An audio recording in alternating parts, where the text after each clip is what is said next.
There is a version of John Cusack that the world decided on a long time ago, and he has spent the better part of 30 years quietly refusing to be it. You know the image. A young man in a parking lot before dawn, holding a boombox above his head, playing Peter Gabriel into the window of the girl he loves. No plan, no backup, just the belief that sincerity held long enough was enough. That image from 1989 stuck to him the way few things stick to actors. And then there is the other image, the one fewer people mention, but the ones who know his work remember just as clearly. A hitman in a dark suit at his 10-year high school reunion, ordering a drink at the bar, realizing with quiet horror that he has become someone he cannot entirely place. That one is from 1997. Same face, a completely different man. And the distance between those two characters, between Lloyd Dobler and Martin Blanc, contains a question that John Cusack has been answering slowly and without apology ever since. He is 60 now. He left Hollywood, sold the house, moved back to Chicago. And what he said on his way out is the kind of thing you only say when you have stopped calculating the cost. John Paul Cusack was born on June 28, 1966, in Evanston, Illinois, the youngest son in a family that was, in the most complete sense, built around making things. His father, Dick Cusack, had spent 17 years winning Clio Awards in advertising before walking away from all of it in 1970 to become a filmmaker and playwright. The family's explanation for why was simple and total. He said, "Who cares if you brush your teeth with Colgate or Palmolive? There are bigger issues out there." That was Dick Cusack's philosophy. Life was too short to spend it making things that didn't matter. He won awards for a documentary about abortion rights in 1971. He wrote plays. He acted in films. He built in Evanston a household where the conversation at the dinner table was never about safety or stability or doing the sensible thing. It was about art, politics, and the obligation to mean something. All 5 of the Cusack children became actors, not because their parents pushed them toward it, because they grew up inside a family where making things was simply what you did. By the time John was 12, he was already appearing in commercials, doing voiceovers, acting in radio spots. By the time he was 17, he had made his film debut in Class, alongside Rob Lowe and Andrew McCarthy. He attended New York University briefly and dropped out inside of a year because the thing he was going to do did not require a degree. It required a willingness to walk into rooms and be honest. That his father had already taught him. What Dick Cusack also taught him, and what would become the most important lesson of John's entire career, was this: you own your work, or your work owns you. Dick had walked away from advertising at 45 years old because he realized he had spent 17 years making things for other people's purposes. He was not going to spend another 17 doing the same thing. John Cusack absorbed that lesson at a molecular level. He became an actor, but he was always, underneath the acting, a filmmaker. Someone who wanted to control the whole thing, the script, the character, the tone, the world the story lived in. That instinct would eventually make him one of the most interesting creative forces of the 1990s. It would also, eventually, make him impossible for Hollywood to package and sell. His early roles leaned into something genuine, characters who didn't fit, the slightly nerdy romantic underdog who cared too much and had too little and kept trying anyway. Better Off Dead in 1985, One Crazy Summer in 1986. The Sure Thing, a small but significant role in Stand By Me. These were not polished performances. They were specific ones. And that specificity, the sense that you were watching a real person rather than a constructed type, was what made audiences trust him in a way they did not always trust more conventionally glamorous actors. Then came 1989, and Lloyd Dobler and the Boombox. The thing about that scene that people get wrong watching it now is that they remember it as romantic. It is not exactly. It is desperate. It is a young man with no other moves, standing in a parking lot in the dark, doing the only thing he can think of, because he has run out of alternatives and he is not willing to stop. Lloyd Dobler was not aspirational. He was recognizable. You did not watch him and think, I want to be that. You watched him and thought, I am that. He was dating anxiety in human form. The fear of saying the wrong thing. The hope that sincerity would be enough. The complete absence of a backup plan. For an entire generation navigating their own uncertainties, Lloyd Dobler was not a character. He was a mirror. High Fidelity, the following year, was his peak. He had loved Nick Hornby's novel and convinced Stephen Frears to direct. He moved the story from London to Chicago, his Chicago, the record stores he had grown up around, the guys he had known, the specific texture of male insecurity and music obsession that needed no translation because he had lived it. Rob Gordon, the record store owner who makes top 5 lists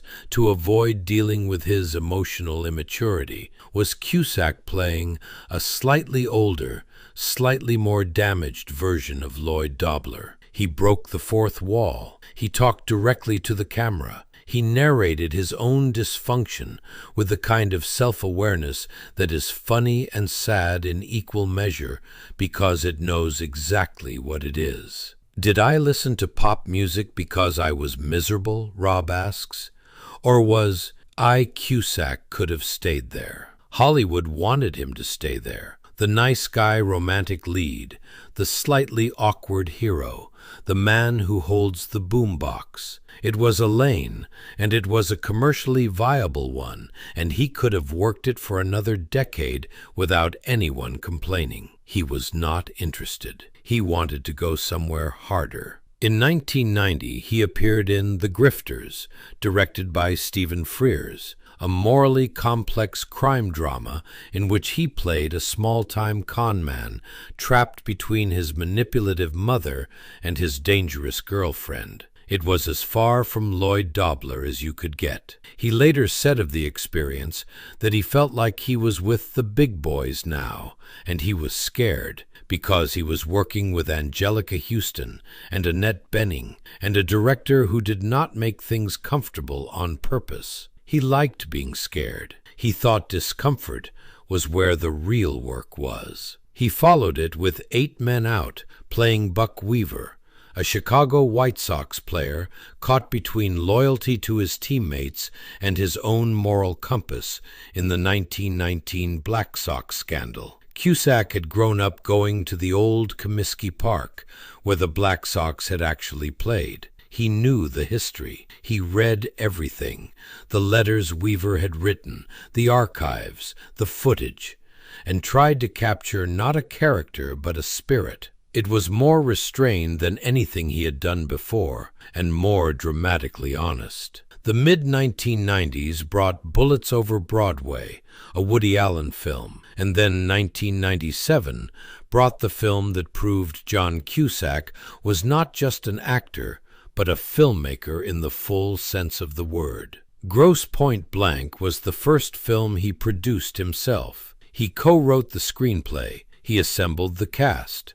Alan Arkin, Dan Aykroyd, Minnie Driver, his sister Joan, and he directed the whole process with the philosophy he would carry into every subsequent project. Get the script 70 or 80% done, then let the actors finish it. You want to get the script pregnant, he would say, but not fully done. Alan Arkin came in and said he wanted to rewrite the scene before they shot it. The other producers worried. Cusack told them not to. That's Alan Arkin. Anything he's going to do is going to make this thing even better. The film worked. Critically, commercially, creatively. Cusack playing a hitman at his 10-year high school reunion, violent, darkly funny, deeply cynical about what growing up actually costs you, was one of the decade's more surprising pleasures. He had done it his way, and it had paid off, and the lesson was clear. He could make the movies he wanted to make if he was willing to own them completely. Then came 1999, and the strangest project of his career, the one that almost didn't exist. He had gone to his agency in Los Angeles and told them he wanted to know what their most unproducible, weirdest, most commercially toxic script was. The one at the bottom of the vault that nobody would ever touch. They looked at each other and said, "Well, there's Being John Malkovich." He asked to see it. He read it. He called it insane. He said he felt like Indiana Jones finding the rare treasure in the jungle. He told them he wanted to be first in the door whenever, if ever, this got made.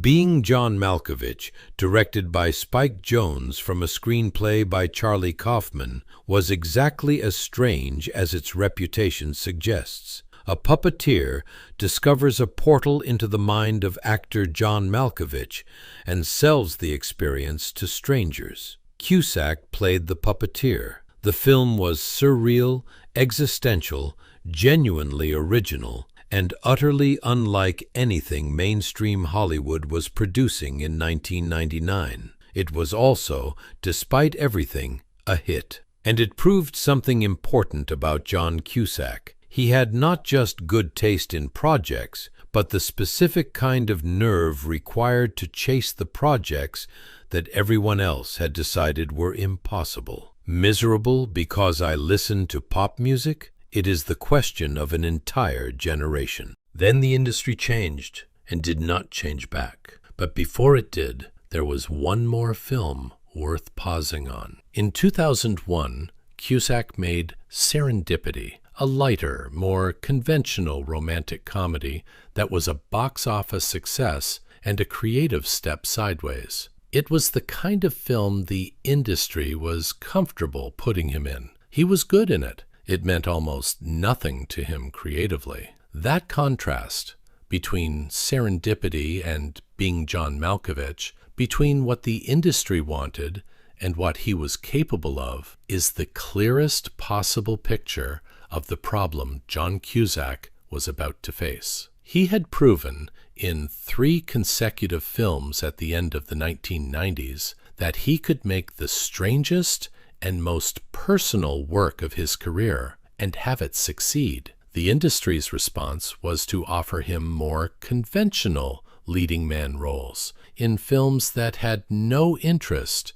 in what made him interesting. The mid-budget adult drama, the kind of film that had sustained Cusack's career through the 1990s, began its slow death. Studios were chasing franchises, international box office, properties with sequels built in. Actors who were intelligent, idiosyncratic, and uninterested in playing a game they didn't believe in were being quietly moved to the margins. Cusack could see it happening. He could see himself being offered bigger and dumber versions of the same role, or being pushed toward the kinds of action spectacles that used him as a reliable presence without demanding anything he actually had. He appeared in Con Air in 2012, in films that found ways to use the face and the history without requiring the specific thing the face and the history were attached to. He made good things, too, in the years when the industry was busy pretending he didn't exist. Love and Mercy in 2015, in which he played an older Brian Wilson, the Beach Boys genius navigating mental illness and a controlling manager, was one of the finest performances of his career. Brian Wilson had given him access, had let him ask questions and spend time with him and his wife Melinda, had allowed Cusack to try to understand what it actually meant to go into a dark place at the height of your creative powers and disappear for 15 years, and then come back out of it. Cusack described what he found: the most vulnerable, sensitive person you could ever meet, almost like a heart with two legs, but then also very tough, really committed. A strange combination, he said, like water and steel. When Wilson saw the finished film, he said he was happy with it. That made Cusack genuinely happy, he said. That mattered. What did not follow were the awards. The film received excellent reviews. Critics wrote the kind of things about Cusack's performance that should have put him in the Oscar conversation. None of the nominations came. The film earned $12 million domestically against a wider commercial landscape that had no room for quiet, honest stories about aging genius and private suffering. Nobody gave him anything for it. He did it anyway. In June of 2003, his father died. Dick Cusack died of pancreatic cancer in Evanston, Illinois, at 77. His sister Anne said in the days after, "He encouraged us to go for our passions, our dreams, what we wanted to do." John Cusack was 36 years old when his father died. He was at the height of his commercial success and in the middle of watching the industry that success depended on begin its pivot away from everything his father had taught him was worth making. The death did not destroy him, but it clarified something that may have been clarifying for years already. He has never spoken much about his father in interviews. The grief is kept private, the way the most real griefs tend to be. But the trajectory of his career after 2003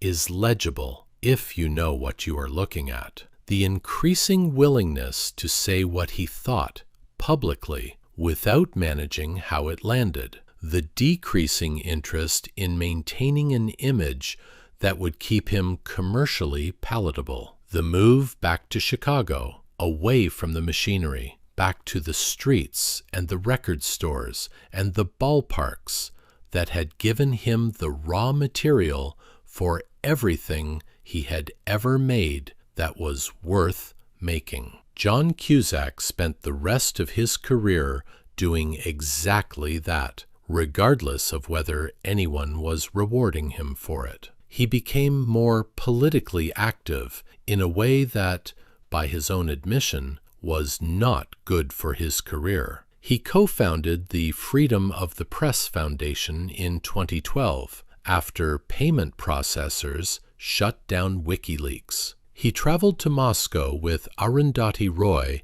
and Daniel Ellsberg to meet Edward Snowden. He wrote for the Huffington Post. He attended protests, the Iraq War demonstrations, the Black Lives Matter marches. During the George Floyd protests in Chicago in 2020, he was attacked by police while filming a rally. He posted a video of it. He did not apologize. He said publicly that if you couldn't see that what he was filming was fascism, then they had nothing more to say to each other. He meant it. He called Hollywood a whorehouse, and people go mad. He said the culture just eats young actors up and spits them out, and it's a hard thing to survive without finding safe harbor. He left Malibu. He went back to Chicago, to a high-rise in the city he had grown up around, where he could walk to the kinds of places that had always made sense to him, and exist in something that felt, after decades inside the machinery, like ordinary life. In 2009, Elle magazine asked him a question. In 5 words or fewer, why have you never married? He answered in 7 words. Society doesn't tell me what to do. It was not a cute response. It was not deflection. It was the man who had grown up in a household where Dick Cusack walked away from advertising at 45 because bigger issues existed, telling a magazine exactly where his priorities had always been. Not in what society approved of, not in what the industry wanted him to do or be, in the work, in the choice, in the refusal to become someone whose life was organized around anyone else's expectations. In 2025, John Cusack announced a graphic novel called Momo, a road trip of cosmic stakes, as he described it, made with Mad Cave Studios. He was 60 years old. He had appeared in more than 80 films. He had produced and co-written some of the most idiosyncratic and beloved comedies of the 1990s. He had gotten himself beaten by police while filming a protest in his hometown. He had never married, never had children, never built the kind of curated public image that the industry uses to keep actors manageable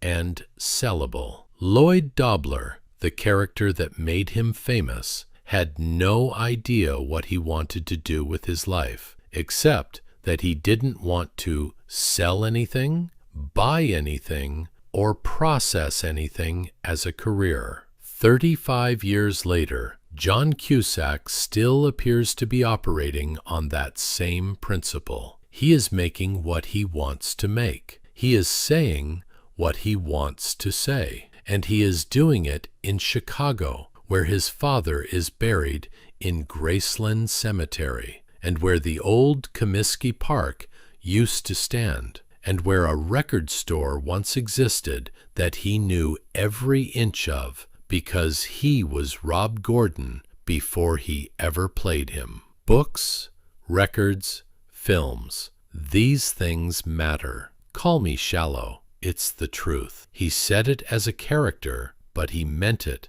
as himself. He always has. If this story moved you, if Lloyd Dobler or Rob Gordon or Martin Blank was ever a mirror for something you recognized in yourself, leave a comment below. We read every one. And here is the question worth sitting with today. Is there something you once loved that the world told you wasn't practical enough to keep loving? And did you keep loving it anyway? Tell us. We will see you in the next one.